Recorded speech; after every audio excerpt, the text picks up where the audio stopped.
In today's video, I'm going to teach you how to log into Zoho Books seamlessly.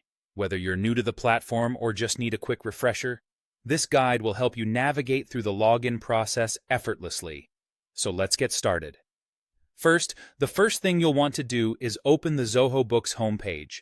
Head over to your preferred web browser and type in the appropriate web address for your region. This might be something like books.zoho.com, or if Zoho Books has a country-specific URL for your location, make sure to use that instead. It's important to use the correct regional URL to avoid any potential login issues later on. Once the home page is open, look at the top right corner of the screen where you'll see the Sign In button. Click on it, and you'll be directed to the Sign In page. Now that you're on the Sign In page, it's time to enter your login credentials. This is where you input your registered email address or your mobile number, depending on what you used when you set up your Zoho Books account.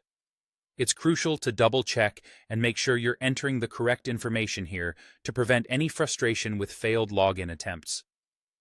After you've carefully entered either your email or mobile number, you'll then need to proceed by entering your password. If you've opted for added security by enabling the OTP, or one-time password, as your sign-in method, you'll find an option here to request the OTP. By choosing this, the system will send a one-time password to your registered mobile number or email, adding an extra layer of security but also an extra step, so keep that device handy. It's worth mentioning that for the strongest security, it's always a great practice to have a robust password and, if possible, enable two-factor authentication where available. This will protect your account from unauthorized access and give you peace of mind, knowing that your financial data in Zoho Books is secure.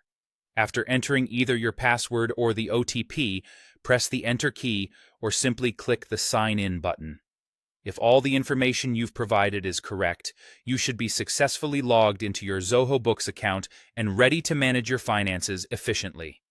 Remember, if you ever run into issues signing in, ensure that you've entered your details correctly and double-check your internet connection. If the problem persists, there's always the option to use Forgot Password to reset it via your registered email address or mobile number. I hope this guide has been helpful and you find your Zoho Books experience as smooth as possible.